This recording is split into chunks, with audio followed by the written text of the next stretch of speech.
Hey y'all, this is Jess. Welcome back to Sunflower Dairy. So today I'm going to be starting some oregano and some annual phlox, but also today is kind of a little bit more vloggy as well because I am finishing up a batch of homemade soap and I'm also getting some eggs ready to go into the incubator. So let's go get some stuff done. Alright, so first up I'm finishing some soap. So I usually will make soap quite a bit for us, but I also take soap to farmers markets and vendor events and everything else. So when you're making soap, make sure you have your protective gear on because all of this stuff gets really hot and you just want to be careful just like that. It just splatters up.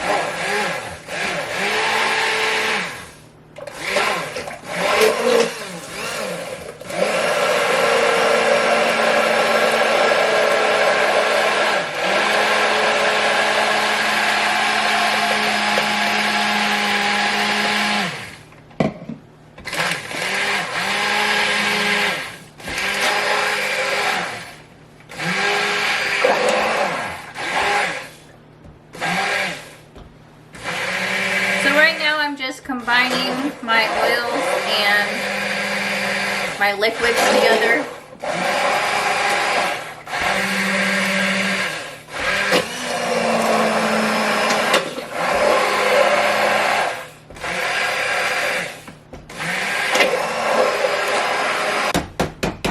Alright, I have my soap all mixed together, so now I'm just going to let this finish up. Alright, now that the soap is finishing up, I'm gonna go ahead and get some seeds started. Alright, so like I said earlier, I'm starting oregano and annual phlox, so I'm gonna start with the annual phlox. So the annual phlox, these are really good for bouquets, and these are really great for the in-between season. Like a lot of times you'll have your really early spring stuff, like all your bulbs blooming, and then later on you're waiting for your summer flowers. Well, phlox most of the time will bloom in the in-between season, so this is a good in-between flower. So I'm just going to go ahead and mist our seed starting soil. So an interesting thing about phlox is it likes to be surface sown, but phlox doesn't actually like light. It likes darkness to germinate. So when I plant phlox, I usually just sprinkle the seed on top, and then I will cover my seed tray with like a book or something like that in a dark area in the seed starting room. It's super interesting and weird because you'd think that something that is surface sown needs light to germinate, but I've had these uncovered before and they take way longer to germinate and sometimes they don't. So just simply covering them seems to help them germinate a lot better. So literally what I'm going to do is I'm going to put the lid on top of these.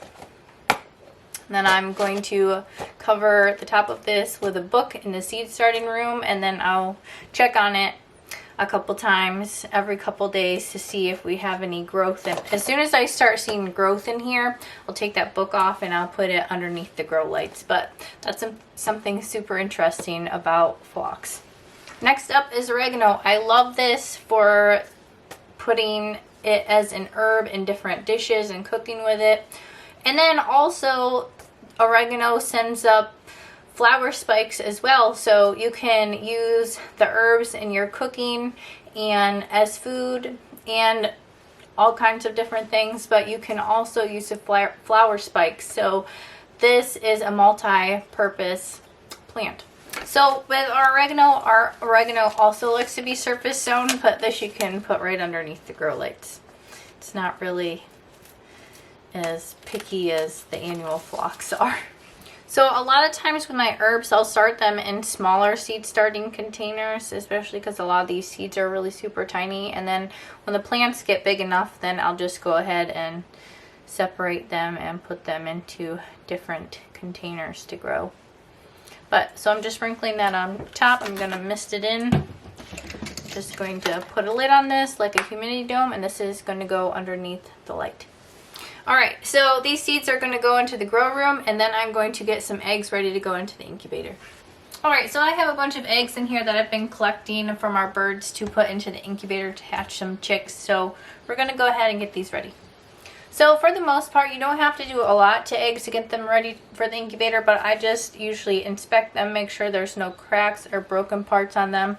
And then I will take a pencil and I will mark an X and an O on each side.